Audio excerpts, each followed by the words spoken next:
দুর্ভাগ্যক্রমে মুসলিম উম্মাহ হিসেবে আমরা নেতিবাচক চিন্তায় আসক্ত হয়ে পড়েছি। আমরা নেতিবাচকতায় এমন আসক্ত যে কাউকে উম্মার জন্য কিছু করতে দেখলে বলি, কি লাভ এসব করে, কোনো কিছুরই পরিবর্তন হবে না। তার কাজে ভালো কিছু দেখার পরিবর্তে আমরা বলি, আরে ভাই এতে কোনো লাভ হবে না, কোনো লাভ হবে না, অমুক অমুক সমস্যাগুলোর তো কোনো সমাধান হয়নি। ফিরে আসো, আমাদের সাথে নেগেটিভ ক্লাবে যোগ দাও। তুমি এত পজিটিভ চিন্তা কেন করো? অর্থাৎ কাউকে পজিটিভ দেখলে আমাদের কেমন যেন একটা গা জ্বালা করে। জিনিসটা তো এরকম হওয়ার কথা নয়। কেন আমরা তাকে আবার নেগেটিভ জগতে ফিরিয়ে আনছি না? দুঃখজনকভাবে কখনো কখনো এই মনোভাব এমন মানুষদের মাঝে দেখা যায় যাদেরকে আমরা অনুসরণ করি, যেমন পিতামাতা। যখন একজন পিতা সবসময় নেতিবাচক চিন্তা করেন, যখন মা সবসময় নেগেটিভ চিন্তায় ডুবে থাকেন, কিভাবে সেই পরিবারে কৃতজ্ঞ ছেলে মেয়ে বেড়ে উঠবে? তারা যদি আপনাকে সবসময় অভিযোগ করতে দেখে, সব সময় আপনাকে দুঃখ ভারাক্রান্ত দেখে, আপনার বাচ্চারা যদি আপনাকে কখনো কোনো কিছুর জন্য কৃতজ্ঞ হতে না দেখে, কার কাছ থেকে তারা কৃতজ্ঞতা শিখবে? এমন অনেক মুসলিম আমার কাছে আসে যারা নিজেদের ধার্মিক মুসলিম হিসেবে পরিচয় প্রদান করে না। আমি আপনার কিছু ভিডিও দেখেছি, কিন্তু আমি আসলে কখনো মসজিদে যাই না। আমি তখন জিজ্ঞেস করলাম যে কেন আপনি নিজেকে ধার্মিক মুসলিম হিসেবে পরিচয় দেন না? নিজেকে ধার্মিক মুসলিম সমাজের অংশ মনে করতে আপনার দ্বিধা কেন? উত্তরে তারা কি বলে জানেন? তারা বলে এই ধার্মিক মুসলিমরা সব সময় বিপর্যস্ত থাকে, তাদের সবসময় রাগান্বিত দেখায়। কিভাবে এমনটা হলো? যে মানুষদের কাছে স্বর্গীয় ব্যাপার রয়েছে তাদের অবস্থা এমন কি করে হলো? এই আয়াতে প্রজ্ঞা বলতে কৃতজ্ঞতা বোঝানো হয়েছে। হিকমার সারমর্ম হলো, হিকমার নির্যাস হলো শুকর বা কৃতজ্ঞতা। যে নিয়মিত আল্লাহর দিন সম্পর্কে জ্ঞান লাভ করতে থাকে তাকে কেন এমন দুর্দশাগ্রস্ত লাগবে? মূলত আপনি যত বেশি কৃতজ্ঞ হবেন, আপনাকে তত বেশি ইতিবাচক দেখাবে। সব সময় সব কিছুতেই আপনি ইতিবাচক দিকটি খুঁজে পাবেন। এমনকি যখন আমরা দুঃখ ভারাক্রান্ত হয়ে পড়ি, তখন আমরা নিজেদের এই বলে প্রবোধ দেব যে আমি এই মুহূর্তে কোন কোন বিষয়ের জন্য কৃতজ্ঞ থাকতে পারি। তারপর নিজের মনকে শক্ত করে আবার দাঁড়িয়ে যান। এখন আমার মুসা আলাইহিস সালামের কথা মনে পড়ে গেল। আমি আসলে সব সময় মুসা আলাইহিস সালামের এই ঘটনাটি দ্বারা অনুপ্রাণিত হই। তিনি নীল নদ পার হয়ে অপর প্রান্তে চলে গেলেন। তার সাথে বনী ইসরায়েলের হাজার হাজার মানুষ, আর সবাই ঘরবাড়িহীন, নিঃস্ব। তার উপর তারা মরুভূমিতে বিচরণ করছেন। তাদের মাথার উপর কোনো ছাদ নেই। পুরুষ, নারী, শিশু, বৃদ্ধ সবাই হয়তো কষ্টে কান্নাকাটি করছে। আমরা এখন টেক্সাসের 100 ডিগ্রি ফারেনহাইট তাপমাত্রায় 20 মিনিট থাকতে পারি না। বলে উঠি আমাকে এখনই বাসায় যেতে হবে। আর তারা মরুভূমিতে বাস করছেন। এখন মুসা আলাইহিস সালাম তাদেরকে শান্ত করার লক্ষ্যে তাদের উদ্দেশ্যে বক্তব্য দিবেন। তিনি তাদেরকে বললেন, লা ইন শাকারতুম লা আযীদান্নাকুম, যদি তোমরা কৃতজ্ঞ হও আমি তোমাদের বাড়িয়ে দেব। আমি ভেবেছিলাম যে তিনি তাদের ধৈর্য ধরা নিয়ে খুতবা দিবেন, কিন্তু না, তিনি তাদের উদ্দেশ্যে কৃতজ্ঞতা নিয়ে খুতবা দিলেন। কেউ হয়তো বলতে পারে, আরে আমরা কি নিয়ে কৃতজ্ঞ হব? আবহাওয়ার অবস্থা দেখেছো, আমাদের বাচ্চাদের অবস্থা, আমরা ক্ষুধায় কাতর, গায়ের জামাটা ছাড়া আর কোনো জামা নেই, আমাদের কোনো খাবার নেই। কৃতজ্ঞ কিসের জন্য কৃতজ্ঞ হব? আপনি যদি একটু থেমে চিন্তা করেন, কারণ ফেরাউনের বাহিনী তোমাদের হত্যা করতে পারেনি, অথবা তোমরা ডুবে যাওনি, অথবা তোমরা এখন আর মিশরীয়দের দাস নও, তোমাদের বাচ্চাদের আর জবাই করা হচ্ছে না, তোমাদের মহিলাদের আর নিপীড়িত জীবনযাপন করতে হচ্ছে না, চোখের সামনে মহিলাদের নির্যাতিত হওয়ার দৃশ্য আর পুরুষদের দেখতে হচ্ছে না, তোমরা এই সব কিছুর জন্য কৃতজ্ঞ নও? অভিযোগ করছো? কৃতজ্ঞ হওয়ার জন্য আপনি সব সময় কিছু না কিছু খুঁজে পাবেনই। সব সময় এমন কিছু পাবেন যা আরও খারাপ হতে পারত। সুতরাং এই ধরনের প্রজ্ঞা নিয়ে বেঁচে থাকা খুবই কঠিন। কিন্তু কেউ যদি এভাবে জীবনযাপন করতে পারে, তাহলে সে শুধু নিজেরই উপকার করলো। ওমা ইয়াশকুর ফা ইন্নামা ইয়াশকুরু লিনাফসিহি, যে কৃতজ্ঞতা প্রকাশ করে সে তা নিজের কল্যাণেই করে। আল্লাহ ওয়াদা করেছেন, লা আযীদান্নাকুম, আমি তোমাদের আরো বেশি দান করব। আল্লাহ আপনার জীবনের প্রতিটি ক্ষেত্রে আপনাকে সমৃদ্ধি দান করবেন, যেমন হেদায়েত, স্বাস্থ্য, রিজিক সহ সকল ক্ষেত্রে সবকিছুই ঠিক হয়ে যাবে যদি আমি আর আপনি আল্লাহর প্রতি কৃতজ্ঞ হতে পারি। এটাই এখানে প্রজ্ঞা। তারপর তিনি বলেন, ওমান কাফারা ফা ইন্নাল্লাহা গানিয়্যুন হামিদ, আর যে কৃতজ্ঞ হয় আল্লাহ অভাব মুক্ত। আল্লাহ হলেন গানি এবং হামিদ, তিনি ধনী এবং প্রশংসিত। অর্থাৎ আপনার প্রশংসা তার দরকার নেই। মানুষের প্রশংসার দরকার হয়, কিন্তু আল্লাহর প্রশংসার দরকার নেই। কিছু মানুষ বলে, কেন আমি তার প্রতি কৃতজ্ঞ হব? তোমাদের প্রভুর কেন এত প্রশংসা দরকার হয়? সাধারণ নাস্তিকরাই প্রশ্ন করে, কেন তোমাদের রব সবসময় প্রশংসা করতে বলে? আল্লাহ বলেন, তিনি হলেন গানি, তার কোনো কিছুর প্রয়োজন নেই, তার প্রশংসার দরকার পড়ে না। এটা তোমাদের জন্য। এই প্রশংসা করার মাধ্যমে তোমরাই উপকৃত হবে। তিনি হলেন হামিদ, তোমরা প্রশংসা করো বা না করো, তিনিই প্রশংসার মালিক। শুধু শুকর বা কৃতজ্ঞতা নয়, বরং হামদ বা প্রশংসাও তার অধিকারভুক্ত। তিনি আপনার প্রশংসার জন্য অপেক্ষা করেন না। তারপর এই মানুষটি হযরত লোকমান, যিনি কৃতজ্ঞতা এবং শুকরিয়ার জিন্দেগি যাপন করতেন, আর এই দুইটি গুণ তার জীবনের সব কিছুতেই দীপ্তি ছড়িয়েছিল। তিনি কোনো কিছু সম্পাদন করতে গেলে এই গুণগুলো তার মনোভঙ্গি ঠিক করে দিত। আপনি কি কাজ করেন সেটা যেমন গুরুত্বপূর্ণ, তার চেয়েও বড় গুরুত্বপূর্ণ ব্যাপার হলো এই কাজের প্রতি আপনার মনোভঙ্গি কেমন। শুধু কি করেন তাই নয়, বরং কিভাবে করেন সেটাও গুরুত্বপূর্ণ। আপনারা উভয়ে বিসমিল্লাহ বলে খাওয়া শুরু করেছেন, সব কিছু দেখতে একই রকম, কিন্তু একজনের কৃতজ্ঞতার মনোভঙ্গি ছিল আর অন্যজনের সেটা ছিল না। একজন এই দুনিয়া এবং পরকাল উভয় জগতেই লাভবান হবে, অন্যজন হবে না। অন্যজন এই সমস্ত উপকারের দরজা বন্ধ করে রেখেছে, কারণ যে দৃষ্টিভঙ্গিতে সে খেয়েছিল সেটা কৃতজ্ঞতার দৃষ্টিভঙ্গি ছিল না। শুকর শুধু কাজের নাম নয়, এটা মনোভঙ্গিরও নাম। এখন তিনি তার ছেলেকে কি বললেন? ওয়াইজ ক্বালা লুকমানু লিইবনিহি ওয়া হুয়া ইয়াইযুহু। লুকমান যখন উপদেশ দেওয়ার সময় তার ছেলের দিকে ফিরে বললেন, হে আমার ছেলে, আমার প্রিয় সন্তান, লা তুশরিক বিল্লাহ, আল্লাহর সাথে শিরক করো না, আল্লাহর কোনো অংশীদার সাব্যস্ত করো না। কিন্তু আলোচনার সূত্রপাত তো শিরক দিয়ে হয়নি, মূর্তি পূজা নিয়ে তো এই কথাবার্তা শুরু হয়নি। আলোচনা তো ছিল কৃতজ্ঞ হওয়া নিয়ে। আমরা শাব্দিক দৃষ্টিকোণ থেকে একটি বিষয় এখানে শিখছি, শিরক এবং শুকর এর একটি শাব্দিক মিল আছে। কিন্তু আরেকটি বিষয় আমাদের এখানে জানতে হবে, আল্লাহ আমাদের এখানে শেখাচ্ছেন তার সাথে আমাদের সম্পর্কের মূল কেন্দ্রবিন্দু হলো আসলে কৃতজ্ঞতা। আমাদের আল্লাহর প্রতি যত ধরনের অনুভূতি রয়েছে, আমরা তার দাস, আমরা তাকে ভয় করি, আমরা তার কর্তৃত্ব মেনে নিয়েছি, আমরা জানি যে তিনি আমাদের সৃষ্টিকর্তা, এই সব কিছুই সত্য। কিন্তু এই সব কিছুর মাঝে আল্লাহর সাথে সত্যিকারের সম্পর্ক তৈরি করতে হলে আমাদের অন্তরে যা থাকতে হবে তা হলো কৃতজ্ঞতাবোধ। যদি অন্তরে এর উপস্থিতি না থাকে, তাহলে অন্তর এমন এক ধরনের শিরকের বসবাস হবে যার সাথে আমরা যুদ্ধ করে পারবো না। কারণ এটা দেখতে মূর্তির মতো নয়, এটাকে দেখতে মিথ্যে কোনো খোদার মতো মনে হয় না। এটা এমন এক ধরনের মূর্তি যার বসবাস অন্তরে। তো তিনি তার সন্তানকে বলেন, আল্লাহর সাথে শিরক করো না, আল্লাহর প্রতি অকৃতজ্ঞ হয়েও না বলার পরিবর্তে তিনি এই কথা বললেন, কারণ তিনি যেহেতু মনে করেন কৃতজ্ঞ হওয়াই আসলে প্রজ্ঞা, আল্লাহর পাশাপাশি কোনো কিছুকে স্থাপন করো না। আমরা এটা কিভাবে বুঝব? লুকমান তার ছেলেকে আসলে কি শিক্ষা দিচ্ছেন? প্রসঙ্গত এটা শুধু সন্তানের সাথে পিতার কথোপকথন নয়, বরং এটা এমন যে কারো জন্য হতে পারে যার অধীনে কেউ বাস করে। আপনার জীবনে যদি এমন কেউ থাকে যে আপনার কাছ থেকে প্রজ্ঞার তালাশ করে, বিশেষত আমি বাবাদের উদ্দেশ্যে বলছি, এমনকি এর বাইরেও আপনি হয়তো বড় ভাই, আপনি এমন পজিশনে আছেন যেখানে অন্যরা আপনার অনুসরণ করে, সেক্ষেত্রে আপনার উচিত এই শিক্ষাটি তাদের নিকট পৌঁছে দেয়া। আমি নিজেকে এই প্রশ্নটি করি। আপনাদের কাউকে কাউকে আল্লাহ অনেক কিছু দিয়েছেন, যেমন আপনাদের হয়তো ভালো চাকরি আছে, ভালো ব্যবসা আছে, টাকার সমস্যা নেই, গাড়িও আছে, আপনার সব কিছুই আছে। ফলে আপনার বাচ্চাদের জীবন আপনার নিজের জীবনের চাইতেও অনেক বেশি সহজতর। কিন্তু আপনি যখন ছোট ছিলেন, আপনার জীবন এতটা সহজ ছিল না। আমার এখনও মনে আছে, ঈদের সময় আমরা বার্গার কিনতাম। আমরা একটা বার্গার কিনে পুরো পরিবার সবাই ভাগ করে খেতাম। এটাই ছিল আমাদের ঈদ। আমি আমার বোনের টুকরার দিকে তাকিয়ে থাকতাম, কারণ মাঝখানের টুকরাটা ছিল সবচেয়ে বড়। অনেক বাচ্চারা প্রথম টুকরাটা চায়, কিন্তু প্রথম টুকরাটিতে তো শুধুই রুটি।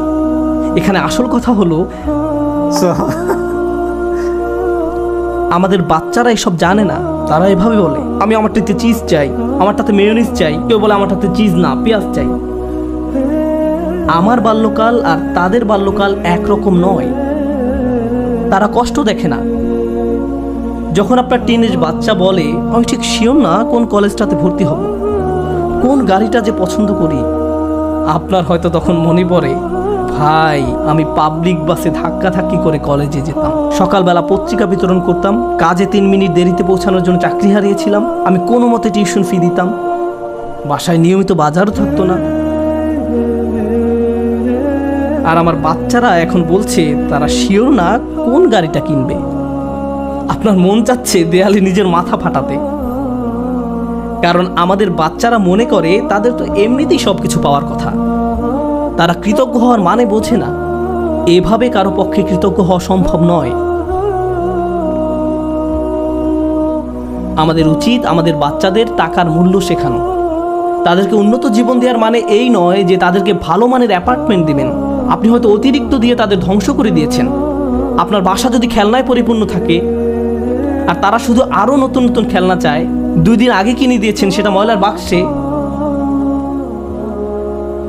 তাহলে এই সব শেখার মানে কি? এই তিলাওয়াতের অর্থ কি? আনিশকুর লিল্লাহ মানে বাবা হিসাবে আপনাকে কৃতজ্ঞতার জীবনযাপন করতে হবে এবং আপনি আপনার সন্তানকে কাজের গুরুত্ব বোঝাবেন, রিজিকের গুরুত্ব বোঝাবেন, তাদের যা আছে তার গুরুত্ব বোঝাবেন। তারা যেন যা নেই তা নিয়ে অসন্তুষ্ট হয়ে না থাকে। ঈদের সময় বাচ্চারা ধনী হয়ে যায়। এই সময়টা ছিল আমাদের বাচ্চাদের কৃতজ্ঞতা শেখানোর একটা সুযোগ। কারণ রমজানের আয়াতের শেষে আল্লাহ কি বলেছেন? যেন তোমরা কৃতজ্ঞ হতে পারো। তুমি কত পেয়েছো? তারা একজন আরেকজনকে এভাবে জিজ্ঞেস করে, 2000 টাকা, আমি পেয়েছি মাত্র 1500 টাকা। আমরা দেয়ার পজিশনে নেই, আমরা শুধু নেয়ার মধ্যে আছি। আমরা আমাদের ছেলে মেয়েদের রাক্ষসে পরিণত করে ফেলেছি। তাদেরকে শুধু ভোগ করা শেখাচ্ছি, আর তাদের চাওয়ারও কোনো অন্ত নেই। আর যখন তাদের কোনো দাবি পূরণ করার অবস্থা না থাকে, আমি এমন অনেক পিতামাতার সম্মুখীন হয়েছি যাদের বাচ্চারা তাদের নিকট এভাবে দাবি জানায়, অবশ্যই আমাকে আইফোন কিনে দিতে হবে। পিতা বলে, না, পারবো না। বাচ্চা তখন বলে, তাহলে আমি আত্মহত্যা করব। তাদের তখন আমার কাছে আসতে হয়েছিল। নতুন আইফোন না পাওয়ার কারণে তারা এমন থ্রেট দিচ্ছিল, কিংবা বাসায় ওয়াইফাই নাই এজন্য এমন করছিল। এটা কৃতজ্ঞতার সম্পূর্ণ বিপরীত আচরণ। আর এমন আচরণ হলো আল্লাহর সাথে এক ধরনের শিরক। যখন কৃতজ্ঞতা হারিয়ে যায়, যা বাকি থাকে তা হলো শিরক। আপনি আত্মসমর্পণ করতে চান, যার কথা শুনতে চান, যাকে সন্তুষ্ট করতে চান, সে হলো নিজের ইচ্ছা আকাঙ্ক্ষা, নিজের ভোগ বিলাসিতা, নিজের কামনা বাসনা। বাচ্চারা এসব জানে না। তাদেরকে দেখিয়ে দিতে হবে, বোঝাতে হবে। আপনি তাদেরকে যা বানান তারা তাই হবে। আমরা তাদের প্রতি এমন অন্যায় আচরণ করতে পারি না। আপনার টাকা আছে বলেই যে তাদের সব দাবি পূরণ করতে হবে এমনটা নয়। অবশ্য বিপরীত অবস্থাও আছে। অনেক পিতামাতা তাদের বাচ্চাদের কিছুই কিনে দেয় না, তারপর তারা এই খুতবা ব্যবহার করে। না, এটা করবেন না। অবতাগি বাইনা যালিকা সাবিলা, মধ্যম পন্থা অবলম্বন করুন। আমি আরেকটা ব্যাপারে দৃষ্টি আকর্ষণ করতে চাই, কারণ বিষয়টা গুরুত্বের দাবি রাখে। আমাদের বাচ্চাদেরকে দায়িত্ববোধ শেখাতে হবে। তারা যখন টিনেজ বয়সে পৌঁছায়, তাদেরকে বাসার ছোটখাটো কিছু কাজ করতে দিন। তাদেরকে বাসার কাজে কিছুটা অবদান রাখতে দিন। তারা যদি এর বিনিময়ে চায়, তাহলে বলুন, তুমিও এই বাসায় থাকো, এখানে ঘুমাও, তোমাকেও কিছুটা দায়িত্ব নিতে হবে। আপনার বাচ্চাদেরকে দায়িত্ববোধ শেখান, কোনো কিছুর বিনিময়ে না, টাকার বিনিময়ে নয়, অথবা মাস শেষে তাদেরকে নতুন গেম কিনে দিবেন বলেও নয়, কোনো কিছুর বিনিময়ে না। যদি আমরা সব সময় এমনটা করি, যদি তাদেরকে শুধু ভোগ করতে শিখাই আর তারা শুধু আপনার নিকট বিনিময় চাইতে থাকে, এটা করলে আমাকে কি দিবা, ওটা করলে আমাকে কি দিবা, যদি আপনার বাচ্চাদের আল্লাহর প্রতি কৃতজ্ঞ হতে না শেখান, তাহলে কিভাবে তারা আপনার প্রতি কৃতজ্ঞ হবে? এই দুইটা বিষয় কি সম্পর্কযুক্ত নয়? আল্লাহ বলছেন, আনিশকুরলি ওয়া ওয়ালিদাই, আমার প্রতি ও তোমার পিতামাতার প্রতি কৃতজ্ঞ হও। এই দুইটা ব্যাপার সম্পর্কযুক্ত। আমরা যদি আমাদের সন্তানদের তাদের যা আছে তার জন্য আল্লাহর প্রতি কৃতজ্ঞ হতে না শেখাই, তাহলে আমি আপনাদের গ্যারান্টি দিয়ে বলছি, তারা স্বাধীন হয়ে যাবে। যখনই তারা স্বনির্ভর হয়ে যাবে, তারা আলাদা হয়ে যাবে।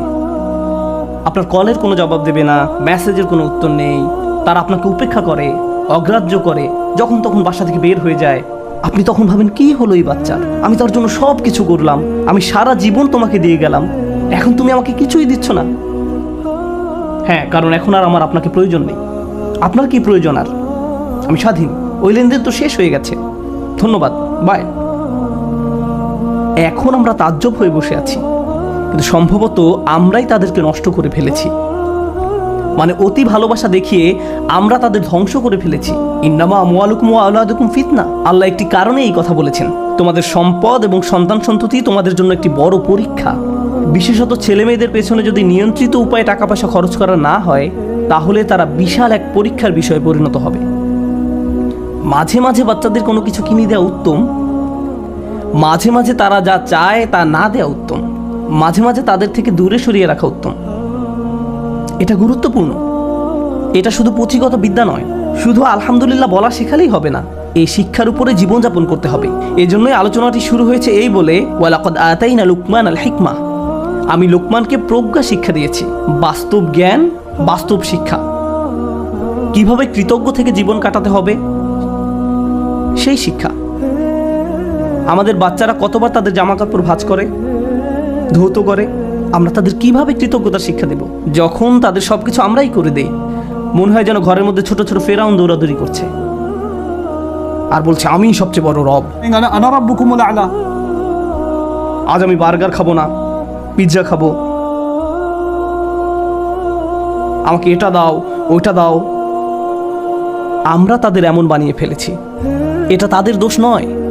আমাদের সন্তানরা যখন নষ্ট হয়ে যায়, এই জন্য নয় যে তারা শয়তান, এর কারণ হলো আমরা তাদের সঠিক শিক্ষাটা দিচ্ছি না।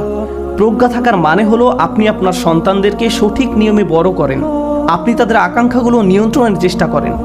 বাচ্চাদের এই নিয়ন্ত্রণটি নেই। আমাদেরকে ভালোবাসার সাথে তাদের ভিতরে এই অনুভূতি তৈরি করে দিতে হবে।